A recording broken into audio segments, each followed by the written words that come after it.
We'll be right back. Stay with us.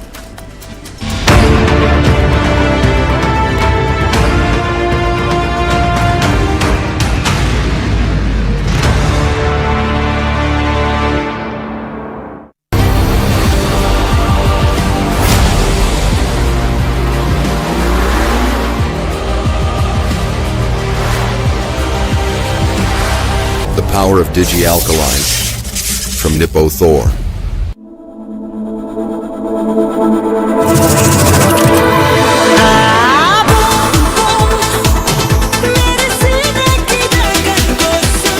Dreaming about me? Love is to get lost in the look. Unlimit Love B6 Pack 2 starts at 21.9 lakh.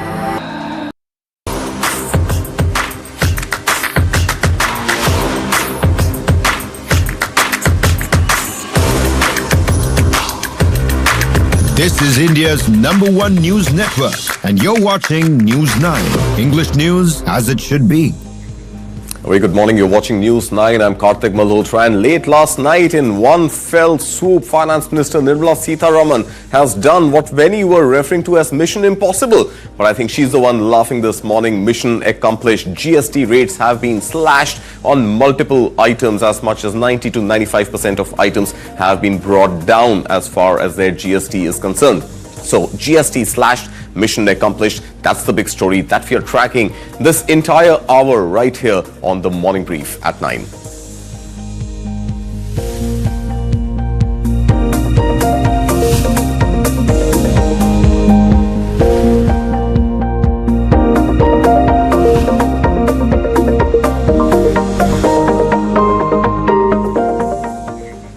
Your mission, should you choose to accept it, and yes, she did, and the entire GST Council complied. The GST Council, led by Finance Minister Nirmala Sitharaman, has cleared the two-slab GST rate structure, with most items from 12% slab now slashed to just 5%, and those from 28% tax slab now at just 18%. Now, the new rates come into effect as early as September 22nd, the first day of Navratri, well ahead of Diwali that Prime Minister Narendra Modi had promised the nation on his August 15th Independence Day address. Now, the focus on the Next Gen GST reforms is on health and life insurance, fast-moving consumer goods, the daily essentials like the soaps, shampoos, hair oils and toothbrushes and toothpaste, as well as the white goods like ACs, refrigerators, television sets and more. Add to that, most cars are also now set to get cheaper.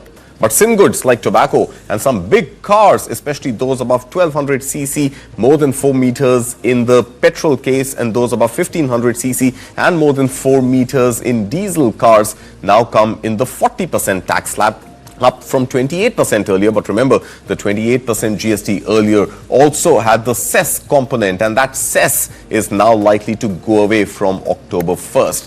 Let's quickly take a look at what gets cheaper and by how much. So health and life insurance, like I told you, has been slashed from 18% to nil tax, zero tax on insurance premiums. And then there's daily essentials like the hair oil, shampoo, soap, which has now been slashed to 5% from 18% earlier.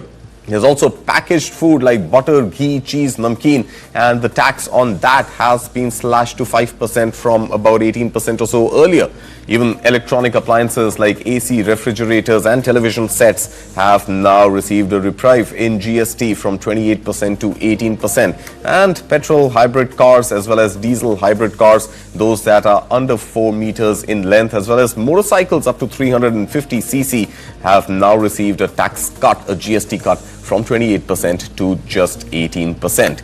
Electric vehicles, EVs, the focus of this government. No change in the tax there. GST stays at 5% for electric vehicles. Well, let's put all of this into perspective and discuss with a very special panel of experts here joining us this morning on News 9. Barnik Chitran Metra, P Investor Managing Partner, Chrysalis Equity Ventures, Mitali Nikore, Founder and Chief Economist, Nikore Associates, and Ritesh Kanodia, Partner, Ortis Legal. Thank you so much, all of you, for joining us here on this very important day. Less than, 12 hours ago, 11 hours ago, we had the surprise press conference. Finance Minister has gone ahead and delivered on what we are calling mission accomplished, and GST has been slashed. First words from all of you. Mitali, let me give you the opportunity first.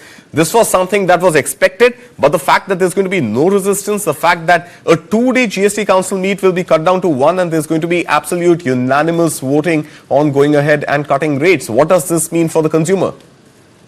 No, absolutely, Karthik. I think today is literally the start of Diwali. I think Diwali has come early, and definitely we are seeing celebrations from all over. I think everyone is sort of understanding the implications of this.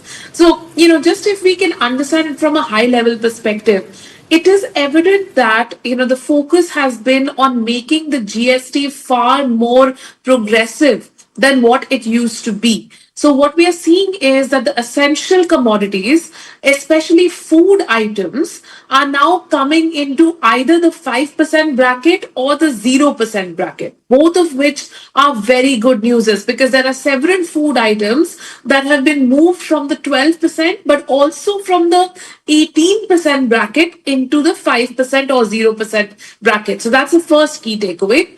The second key takeaway is around health, and I think that is very critical to understand.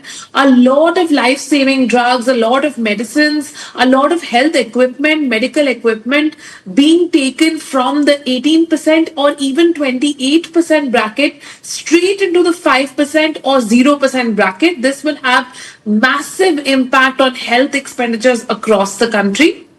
And the third aspect is really around taking the education supplies and education services as well from a 12% to a 5% bracket. Again, an essential expenditure being brought down to the 5% bracket. And the most important, I think, the headline is really around insurance and the fact that insurance becomes 0%. Health and life insurance is 0%. Absolutely. Perfect. I think, Mitali, you should have been in the studio and you should have been anchoring the show because you summed up exactly everything that the GST Council has decided to go ahead with. But, Barnik, there are also some question marks, and those question marks are also important to note. And the first question mark is that essentials and FMCG, you can't really increase the consumption beyond a certain point. It's not that because prices are cheaper, you're going to brush more times a day or you're going to bathe more times a day. So, overall, is all of this cut in GST, which is going to reflect lower prices for the consumer, really going to boost consumption?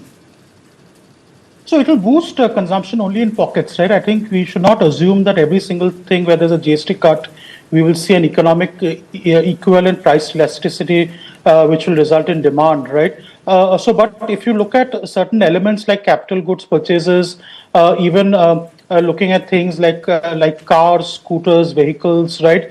Even looking at things like air conditioners, some of these things, as they become more rationalized into a lower category, right, there will be some capital expenditure which will help. If you remember the economic data for the last quarter, even though India grew at 7.8%, right, which people are still questioning a little bit, right, but there is real slowdown in a few sectors. We look at automotive, there's surplus capacity building up, right, FMCG sector is slowing, right. While the rationalization and simplification is welcome, I don't think this will solve the full problem of the consumption growth, but again, it will at least set the basis for triggering a little bit of stimulus. I did some math.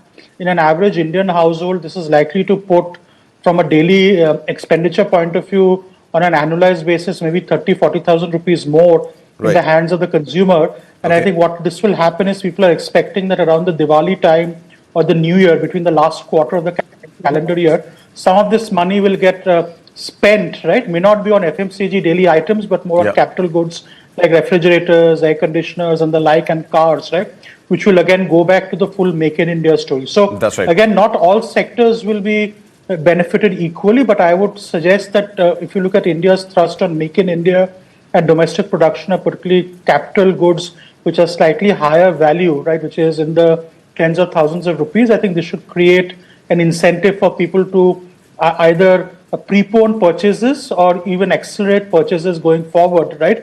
And then I think the only thing now left is a cut in the interest rates so that people can now finance some of this cheaper. So I think all of this is coming together, but again, it's a good first step to getting back to a higher consumption story, which India is always poised for. Right. So a good first step and a major one at that. But Ritesh Kanodia, there is also something, that Mithali referred to towards the end of what, when she was answering my first question, which was around the focus on health insurance, life insurance, and the premium on those insurances now slashed to zero. Now, last time we had you on the show, Mr. Kanodia, we were talking about the fact that this input tax credit may counter impact the cut in GST, and insurance providers may not be able to offer cheaper premiums to consumers. But now that the GST Council has gone ahead and slashed the premium from 18% earlier to 0% now, where do you think the insurance companies stand? Will they have to pass on some benefit to consumers? Yeah, hi. Good morning, everyone. So let me first start with this entire discussion on consumption and just give a slightly different facet to this discussion. Okay. See, one of the key issues that were existing was also the disputes in classification between an 18, 12, 5 and 28% and the complex GST rate structure, right?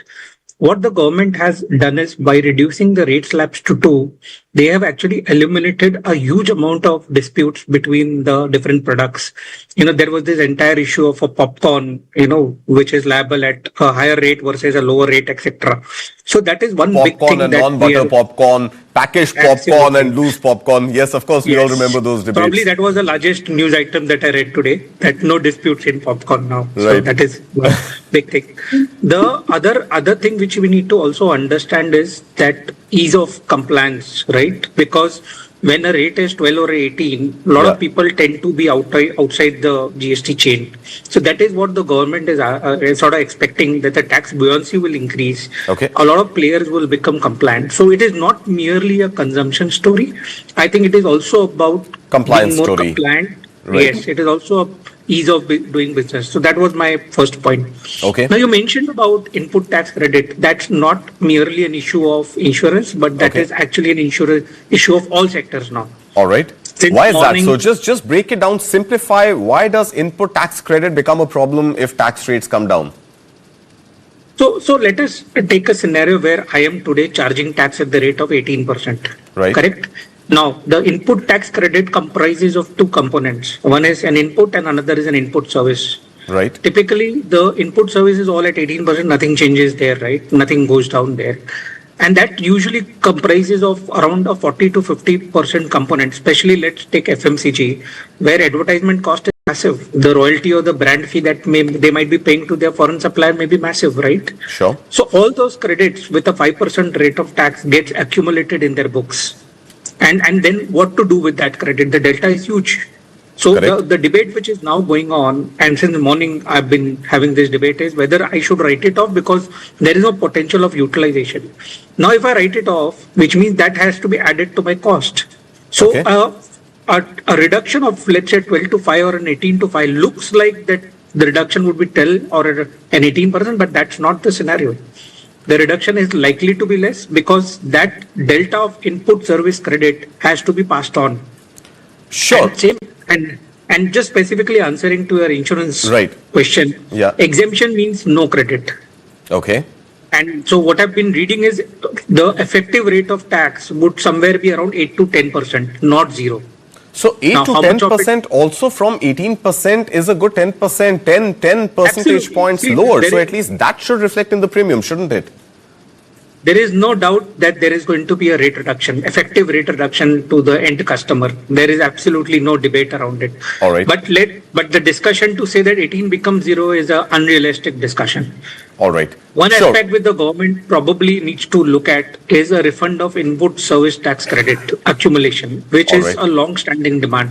If that happens, then yes, this is a very big thing. Input service tax credit is still under contention, is what you're trying to say, Mr. Kanodia. Point well taken. Eligible. It's not eligible. Point well taken. But one could also argue, since you were giving the FMCG example, one could argue that there are input costs accumulating to insurance companies also. At the end of the day, even they advertise and even they have field agents and even they have printed material and office spaces and rental, and all of that should reflect in input tax credit for them. Yes. So the distinction is input health premium is exempt, which means no credit. Right. FMCG is liable at 5% with credit, so accumulation. So effectively, if they are not able to utilize accumulation, it leads to the same end result. As I mentioned, there will be the effective rate will not be 5% or zero. Okay. It would be somewhere higher because of the loss of input tax service credit specifically. All right. So we are not that's looking at. So that's the big input coming this morning from Mr. Ritesh Kanodia, that despite GST being slashed from 18% to zero on health and life insurance premium, it's important to note that because of the limited offset of the input tax credit, you could still end up with your policies being cheaper by at most just about 8 to 10% and nothing beyond that. Not the entire 18% reduction is going to be passed on to consumers. Point well taken, Mr. Kanodia. Mithali, I want to now come to the government's finances. And yesterday in the press conference, and in fact, even speaking to reporters, the statement that came from the GST Council was that the revenue loss to the exchequer is likely to be to the tune of 48,000 crore rupees. Now, 48,000 crore rupees also becomes, of course, added incentive for consumption, but at the end of the day, it also sort of, disrupts the equation of the tally of the fiscal deficit. So is there merit in the government now really assessing its fiscal health, fiscal position, and coming up with another estimate of fiscal deficit target for this year? Or do you think the consumption boost and the corporate tax collection and all of that is going to offset this 48,000 crore rupees of loss by way of lower GST? So I think, Karthik, 48,000 crores is actually a very small figure. Okay. When we look at the size of the overall government That's right, expenditure. because average tax collection is anything between 1.8, 1.9, even as high as 2 lakh crore rupees a month on just GST collection. So 48,000 does not ring an alarm bell per se. But do you think it's going to be limited to just 48,000 crore? So absolutely, Karthik, because if you look at the way the GST changes have been done, as I was mentioning, this is a highly progressive reform. So we've gone to, taking a lot of essential goods, a lot of health-related goods, food-related goods, education-related goods to a 5%. But then we've also taken a lot of sin goods. We've taken a lot of high-value goods, luxury goods from 28% to 40%. Now, when you take those goods to 40%, you are doing a very clear calculation. This is not going to have such an impact on the demand of the luxury goods, because the segment of the population which is demanding those luxury goods is actually highly inelastic. It's demand is not going to change with a small change in price. Absolutely right. And as a consequence, we are sort of at a point where luxury cars, if they are taxed at 40% instead of 28%, they bring in a lot more revenue, but the demand for those cars does not necessarily fall, because you're talking about an income segment which is able to afford that luxury car at the 40% GST as well. So, it becomes much more revenue neutral in that sense. You're right, absolutely. But Barnik, I want to sort of give you the last word here on, and just taking forward the points that Mithali is making here this morning, that a 40% tax is going to actually not pinch those who can afford those big cars and those big wheels. But the point really is that I believe, and my understanding is that now by eventually getting rid of Cess by the 1st of October and rolling everything into a higher GST also means better tax buoyancy for states, better tax distribution among states, and not just the 28%. I beg your pardon, the entire Cess amount first just remaining with the central government. So now with this 40%, in any case, the cost of cars is likely to come down, even if it is the bigger cars that Mithali is talking about, because you don't have the Cess component from 1st of October, but there's going to be better distribution across states, so more equitable growth. Does that seem to be a valid argument? No, it is a valid argument. I think let's look at the numbers in retrospect, right? I think the 48,000 crores, let us assume the government has got its math correct, right? Yeah. At the best case, it is foregoing around 3 to 5% of its annual GST revenue, right? Again, if you assume 2 lakh crores into 12, that's 24 lakh crores, this is 2 or 3%, right? So if you put all of this in perspective, the real effective tax loss, right, which it is doing beyond the cess, right, is just 2 or 3%, right? And which can easily be made up by small spending cuts there, and may also be made up by buoyancy. I think the bigger thing to take away is the overall point on simplification, doing away from cess and moving towards a more equitable balance between center and state, which is what the states have been demanding for. And I suspect that the reason why this lower slabs were quickly agreed by a lot of the states was because of the prospect of seeing a higher share of the revenue collection, which there has been complaints from particularly opposition ruled states, is that the center takes disproportionate share. So As a reform, I think this is a thing in the right step, in the right direction. I think the magnitude can still be questioned. I still personally question why should we have so many categories at 18%. Maybe the median rate should be closer to 14, 15%. All right. The magnitude of foregone revenue is only 2 or 3%, which means at the end, right, they're actually not letting go of a big reform, which is why I'm saying the median household will see only a few thousand or up to 20,000 rupees more, which is significant, but not substantial enough to move the needle. But again, let's welcome it for what it is. It's a step in the right direction. It's a reform which has been long overdue. Popcorn or no popcorn, I think at least it simplifies it. I think the only people who will be complaining about it are tax accountants and chartered accountants because their burden comes down. Absolutely. But again, step in the right direction, maybe a little too late, maybe a little too little, right? But again, we hope that will only get better as we move forward, right? And we will see more dramatic cuts as the tax buoyancy plans. Absolutely. On that positive note, let me take this opportunity and thank my guests here this morning, Barney Chitran Metra, Mitali Nikore and Mr. Ritesh Kanodia. Always a pleasure and thank you so much for joining us this morning on this very short break. But coming up on the other side, we will bring a perspective on the auto sector and the taxes coming down. I'll have my colleague Sumit Chaturvedi, senior journalist, joining me on the show after this very short break. We will discuss everything that you as a prospective auto buyer need to watch out for right here on Morning Brief at 9. So stay tuned.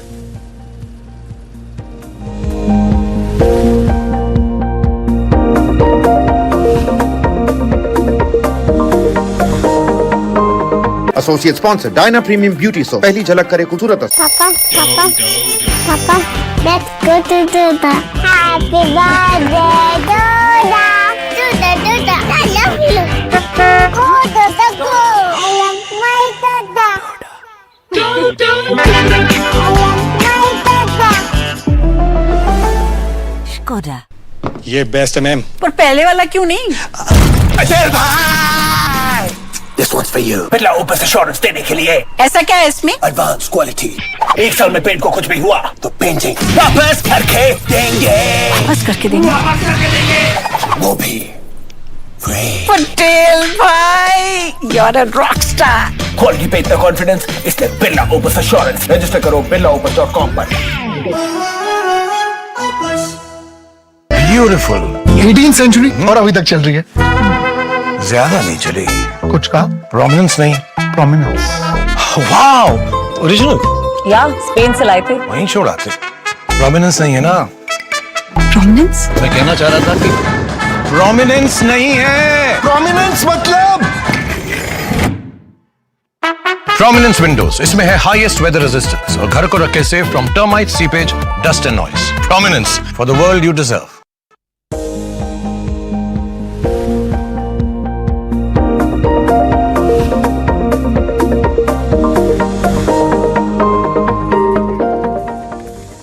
Welcome back. You're watching Morning Brief at 9. Let's now shift gears and really focus on the impact of the GST cut on India's auto sector. Remember, in the auto sector category, the government has gone ahead and cut the GST on most automobiles.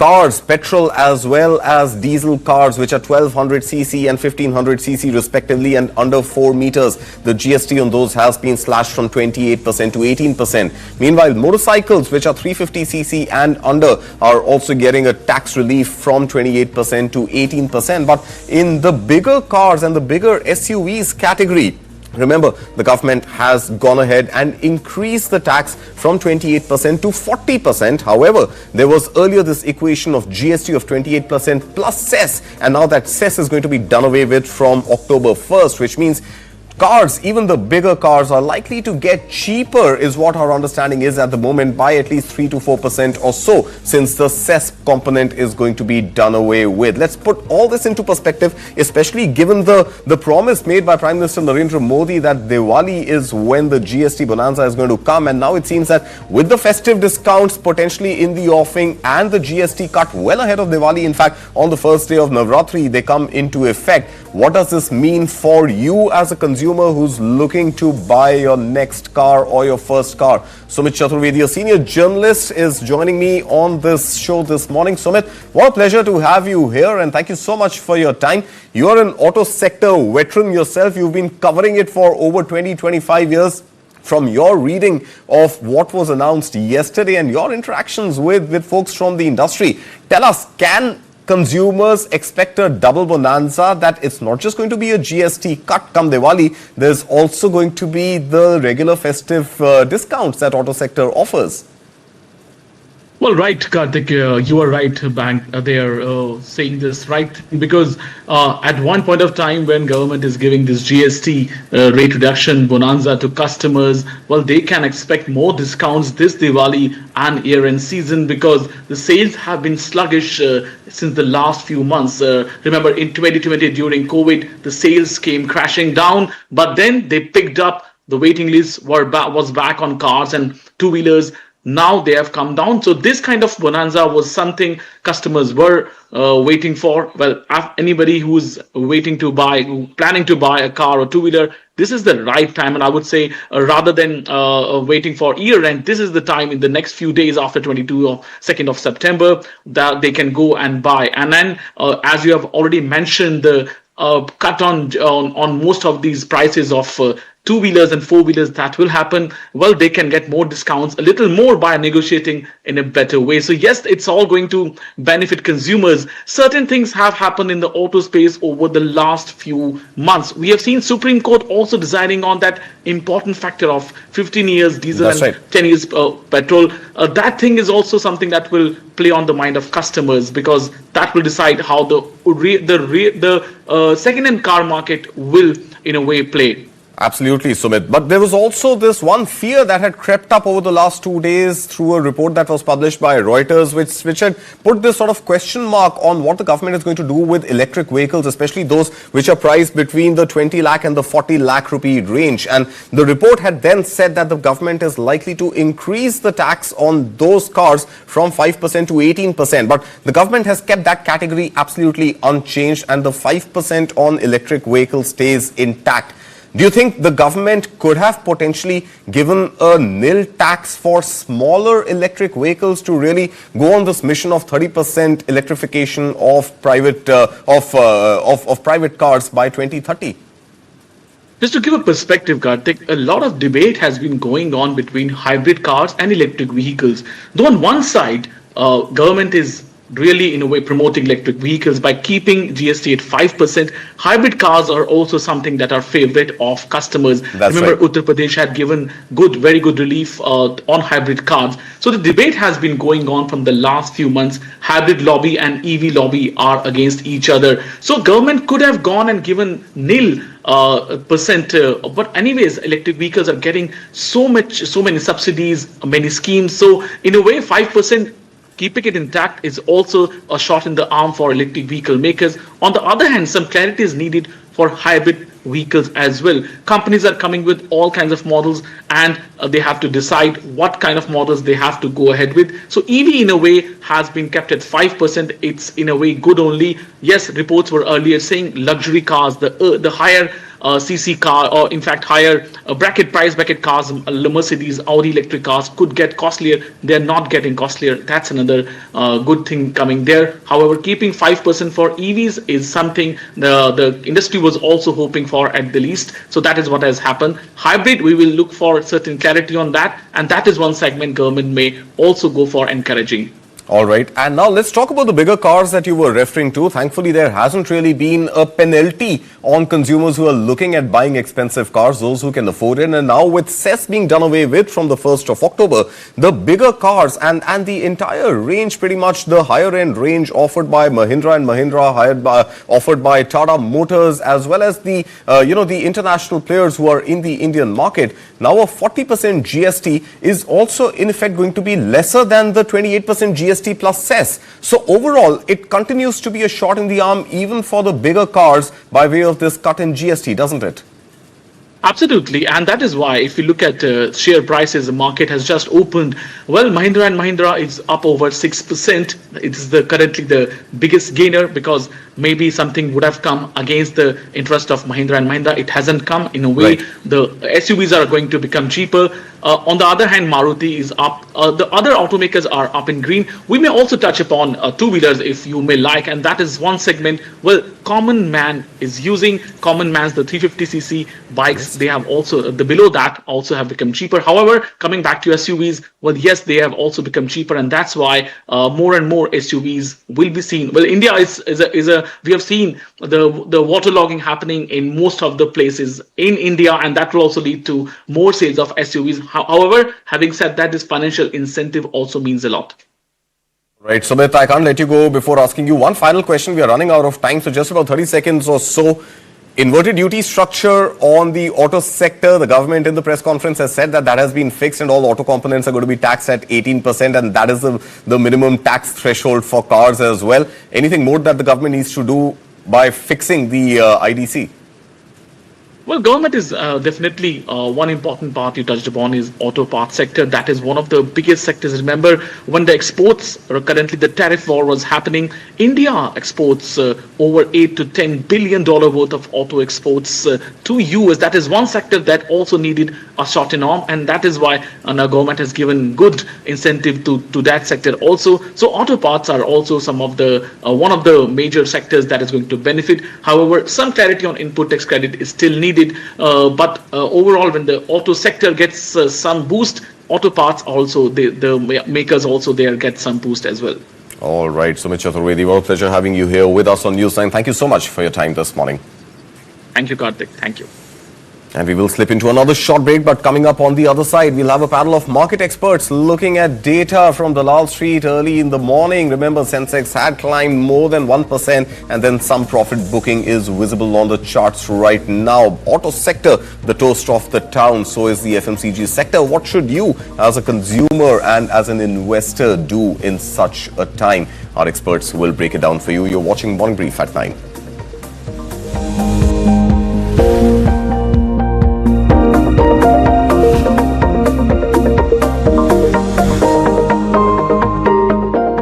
Associate sponsor anchor toothpaste, नए जमाने की नई सुरक्षा।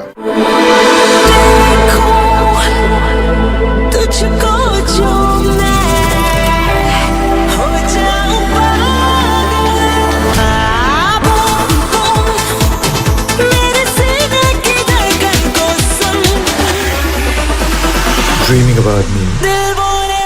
Love is to get lost in the look. Unlimit Love. B6 Pack 2 starts at 21.9 lakh. Mahindra Electric Origin SUVs.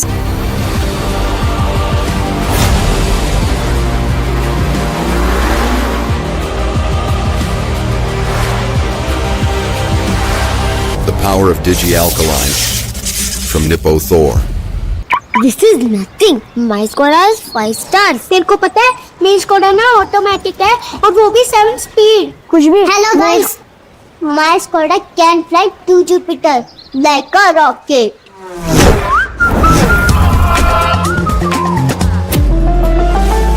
Skoda.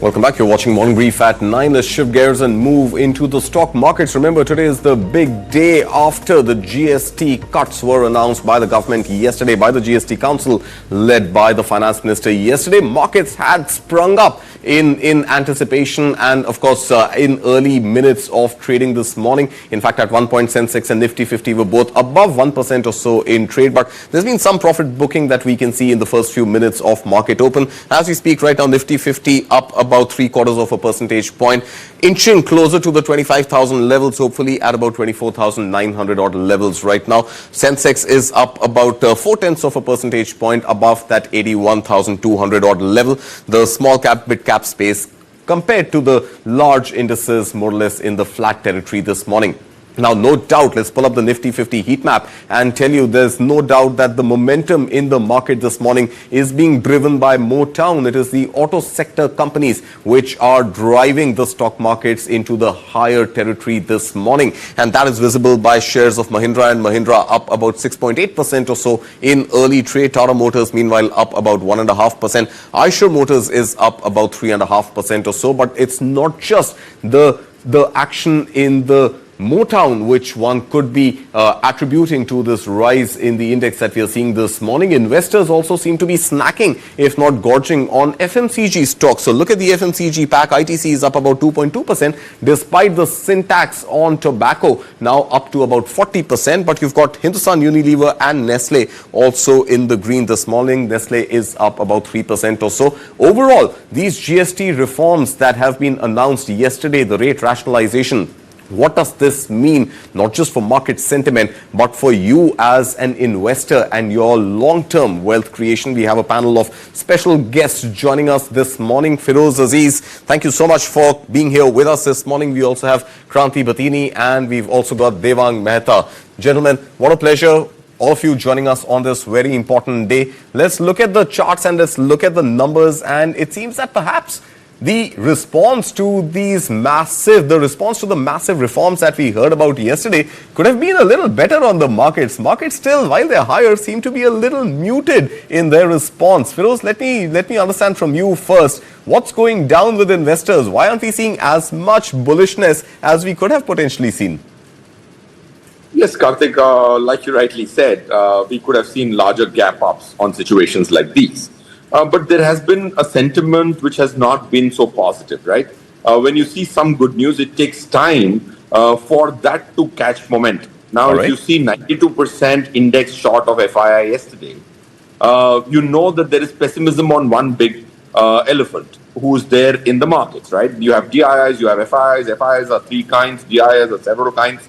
So if you break it down, you need some big people to start buying. Domestic is always kept buying. So FIIs got overwhelmed with what is happening globally. So that's why you don't see large gap ups. All right. And that's good for the market. Okay. Second, you're seeing that markets have already gone through a reasonable time and price correction. So these are very conducive environments for a structural reform like this to come in. And this will have an impact, very long-termish impact, because there's so much GST input tax credit fraud, which the government has unearthed. You will see not so much of a drop in the GST collection, but a lot of formalization. All these leakages can get plugged, and that's when listed companies already at the epitome of governance get benefited. So that will be a long-termish kind of thing, but the sentiment has a lot of other dampeners, is why you don't see a 400-500 point Nifty gap up.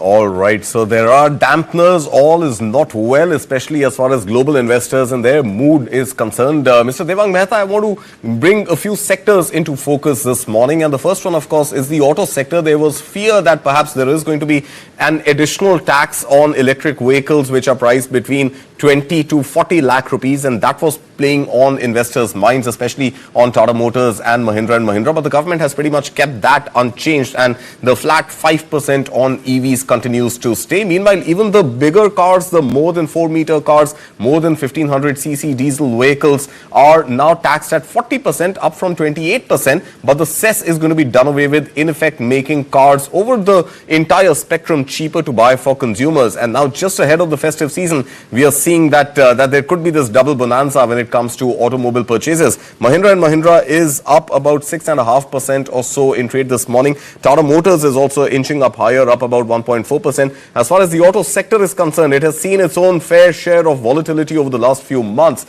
Where does it go from here, sir? Good morning. Thanks for having me on the show. I think, yes, clearly, I think consumption was one thing which was suffering the last few years. What we have seen in the last September to this September, right? So 1 year, we have only seen volatility coming to the fore. We saw so many negative events, geopolitical tensions, Trump tariff tantrums, and probably the last... Which haven't gone away, sir, and God alone knows whether they will or will not go away. Yeah. I think those concerns have not gone away. The volatility with respect to geopolitics continues to stay, sir, continues to mar investor sentiment. Exactly. So that stays of course. But most importantly, the macros, the Indian macros and the Indian micros are now coming to the fore. So right now, what you clearly saw is that government giving boosters in the form of budget, right? Some budgetary support was given to the upper middle class, and even in the class who pays taxes. So that was one part which helped not only the motors, but it also helped people sort of carve out their strategy in terms of investments. Second most important part is that government also admitted that the capex was slow in the last year and that capital expenditure started to move. The missing link was consumption, right? The missing link was sort of rural India not doing what it was doing, animal spirits 4-5 years back. That probably could now come back to the fore. One with good monsoon, one with good macros, one with RBI supportive, with government supportive, with this GST sort of reforms. I think this is mega. And what I was meaning to say was that the 4-5 events that have played in the market, right from India upgrade by S&P to GST, important news on GST to RBI rate cuts, all these things have sort of got in the background because the sentiment has not been so great. But Right. I think very clearly the headlines is that 5 lakh crores put in 2 years consecutively by the DIIs, domestic investors, is something huge. FIS probably would come in the next 3-6 months. It's a difficult guess to make. But I think for the auto sector, probably it's very positive. For FMCG also, extremely positive. All right, Kranti Patini, let's talk about the FMCG sector then. We have discussed auto FMCG sector, a mixed bag that I can see on the screen this morning because while you have ITC up 2% despite the 40% sin tax on tobacco, that seems to be one anomaly. The other anomaly is that Tata Consumer is incidentally down about 0.4 of a percentage point. Why do you see this discrepancy and what does this tell us about the mood on FMCG stocks? Yeah, Karthik, good morning to you. The stocks have been in a consolidation phase from the past 18 months. The current GST reforms on a longer term basis definitely will be booster stroke for these all FMCG companies. But if you look at the companies, these stocks have been rallying in the recent past. So some kind of a consolidation is taking place for some companies. You look at the Bajaj Consumer, which is more into hair oil and all. So these are the companies definitely going to take the benefit in the medium to short term and also for the long term. So there is can be some kind of a divergence. And after the announcement of these tax rationalization is concerned, these stocks have rallied in the recent past. So some names we can see some kind of profit booking that's taking place at this point of time. As you mentioned, ITC, the sin, as you rightly mentioned, the influence of the sin tax is high. Normally the sin tax comes up with inelastic price demand. That is the reason you can see, despite of increasing in the tax, you can see the uptick in the stock. So by and large, FMCG business is growing up business and it's dominating. That's where it's going to have a positive impact on the stock on the medium to long term. So can be some kind of a divergence at this point of time, but overall, it's definitely going to be benefited for the consumer stocks in the medium to long term. All right, medium to long-term view is that this is going to be a positive. Firoz Aziz, I think one question that many retail investors grapple with is the fact that 1 year ago, in fact, just 20 days or so to go for that 1 year anniversary of Sensex Nifty touching new highs. Now, 1 year on, they are still sitting at losses, notional losses of about 3% or so. At one point of time, 3 months, 4 months ago, when we were still hot on the trail of signing that trade deal with the United States, there was an assumption that by the month of July, August, we will reclaim those levels. But that seems to be a distant dream right now. For the retail investor, what should be the strategy at a time like this? We have a festive season coming. There is absolutely no clarity on whether the 50% tariff on India is going to go or not. And then, of course, we have this great consumption boost by way of GST. What should the retail investor at this point do? Karthik, let me get a little comparison with real estate. Okay. Before I get there. So Sure. we all use these proverbs, no pain, no gain. But when it comes to equity, none of them seem to be working when it comes to human immersion, right? All of us are sitting on some real estate. Did we ever compute what was the per annum every year's financial year return for the real estate which I'm sitting in, Mahalakshmi? The answer is no. When it comes to equity, people want a positive return every single month if possible.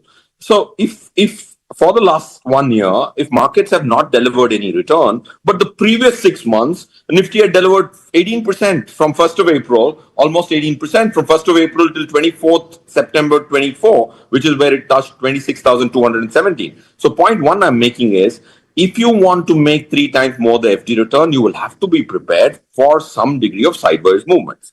In the 1 year, it has done a lot. Nifty went to 21,700 twice, on the election day and then somewhere in March. Both the days I came on your channel, or I remember that here and there. I remember and I both said, the days. Hi, these are purchase opportunities. Yeah. These are purchase opportunities, and they continue to be that way. Third, now what should one do? That's the more important question. I personally think you should look at principally what is going to happen 3 years from now, 5 years from now. Okay. So the GST rationalization will immensely benefit listed equity.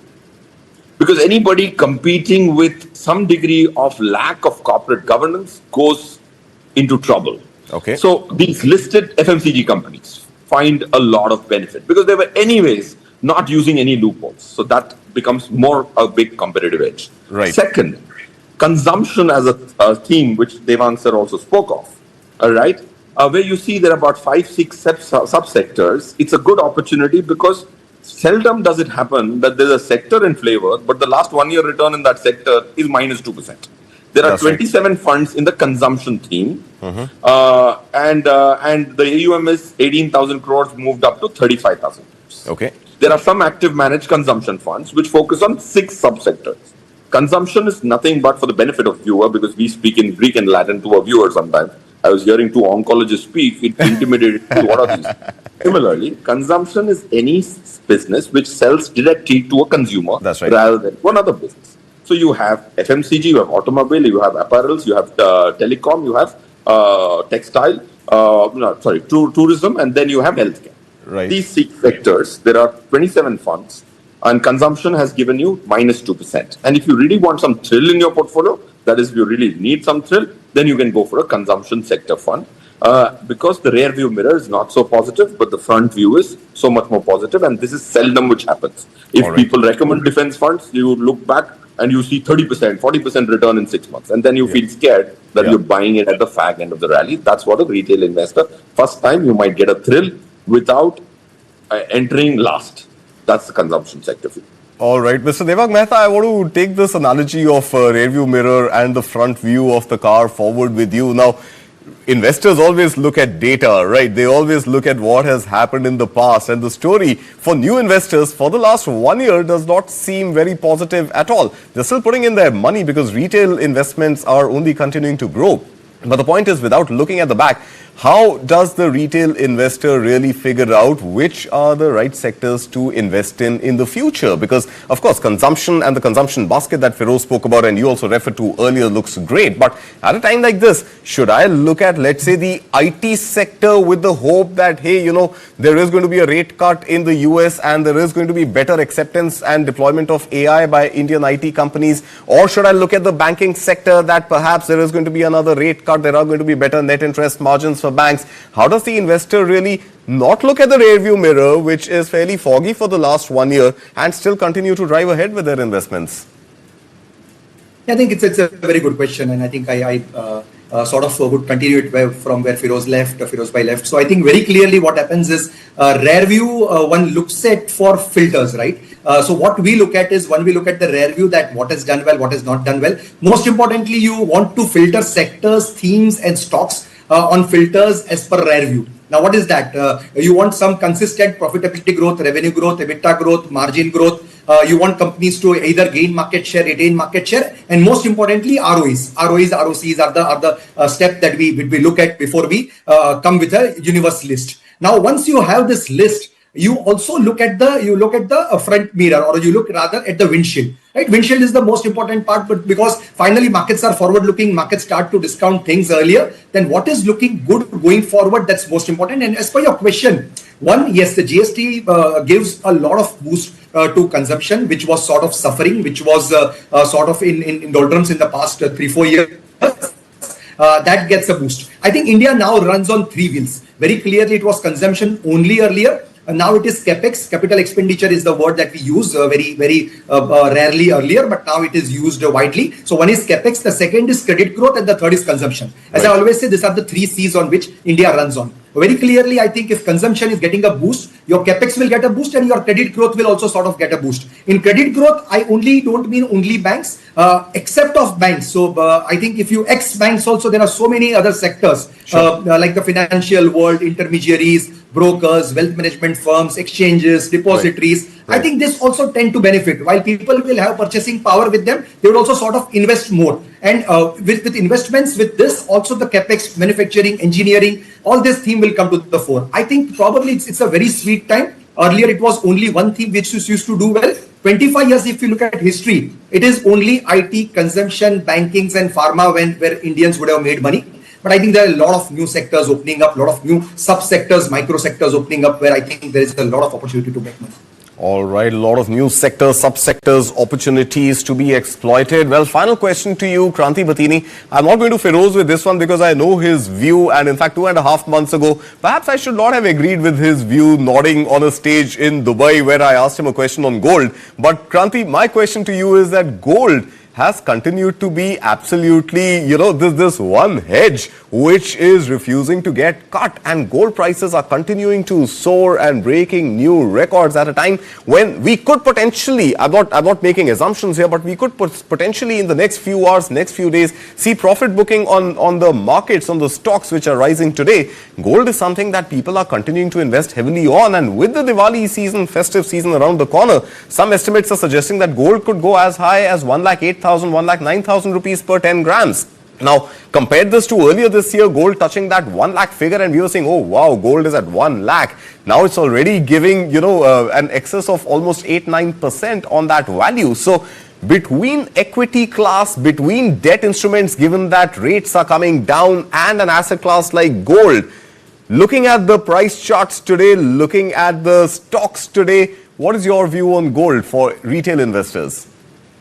Karthik, first and foremost is on a longer term basis, wealth creation happens in equities. Equities tend to outperform on a long term basis. Of course, we tend to come across these kind of aberrations in the medium to short term or a longer term basis in kind of a escalating geopolitical environments are concerned. The precious metals, it can be gold and silver, tend to outperform. But equities on a longer term basis, equities outperforms any asset class. There will be some periods of aberrations like the current period, what we witnessing like the war times and all. We can tend to see because of the nature of these precious metals, okay, they tend to outperform in the medium to short term. But the longer term view is concerned, okay, equities outperforms any of the asset class, but there should be a percentage of asset allocation towards the silver and gold. That should be the part of the overall asset allocation and fund allocation is concerned. But equities always in a longer term basis, it's a volatile assets. Everyone knows, but it is a rewarding asset also. I can see Feroz nodding and smiling in agreement. Gentlemen, I'm so sorry I've completely run out of time, but thank you so much for joining us here this morning. Feroz Aziz, Joint CEO, Navratri, Kranti Batini, Equity Strategist, Wealth Mill Securities, and Mr. Devang Mehta, Deputy MD, CIO, Equity NDPMS. Thank you so much for being here with us this morning. Well, moving on now to another story which came into news yesterday and continues to have an impact, at least on their stock prices this morning, comes by way of the delivery firms, the quick commerce and the food delivery firms, Swiggy and Zomato, which have increased their platform fees in tandem. Now, they have done this yet again in order to capitalize on a surge in demand expected during the festive season that's just about getting started. Now, the platform fee is, remember, an additional charge levied by both Zomato as well as Swiggy on every order over and above other line items such as the delivery charges, GST as well as restaurant fees. Now, notably, the fee is not uniform across cities and days and often varies based on the demand levels. Now, the platform fee also helps cover operational costs as well as the logistics costs and improves margins as well as the economics, unit economics of these quick commerce and food delivery chains. Now, while Swiggy has raised its platform fee 3 times in as many weeks to now as high as 15 rupees an order, Gurugram-based Zomato has effected a 20% hike to 12 rupees per order. Now, at Swiggy's present order volumes estimated at over 20 lakh orders per day, a higher fee translates to as much as 3 crore rupees in daily revenue compared to around 2.4 crore rupees when the fee was lower. Now, that's an 6 crore rupees annually if the rate sustains beyond the festive season. Now, this figure is more or less the same for Zomato, and Zomato is also yielding an additional of about 3 crore rupees a day, which is about 45 odd crore rupees per quarter by way of just marginally increasing the platform fee every time you make an order. Well, what does this mean for you, the consumer, and what does this really mean in addition to what it means for the profitability of the companies? I have my colleague and friend Amit Kumar Ranjan joining me this morning from the newsroom, Executive Editor, News 9. Amit, how have these increases affected the bottom lines of Swiggy and Zomato in the past? Good morning, Karthik. The quick commerce arms of both Zomato and Swiggy are basically dragging their bottom lines, and they have been dragging them for some time. Swiggy has made increased investments in Instamart, and that is what has dragged down their bottom line. So Swiggy's loss for the quarter ending 30th of June this year expanded as much as 96% year on year to 1,197 crores of rupees from 611 crores of rupees the same quarter last year. Their revenues, however, Swiggy's revenues, however, have increased 54% to 4,961 crores of rupees from 3,222 crores of rupees the same quarter last year. All right. Zomato, while in profits, their profits have gone down as much as 90% to 25 crores of rupees the quarter ending 30th of June. Their revenues, however, have increased 70% to 7,169 crores of rupees. All right, Amit Kumar Ranjan, thank you so much for putting all that in perspective for us. And remember, every time you are paying that platform fee on your next order, it's not just the food getting more expensive for you, you're also adding to the bottom line of these quick delivery services which are offering you convenience. Well, with that, we've come to an end of this edition of the Morning Brief at 9. Thank you so much for watching. News continues right here on News 9.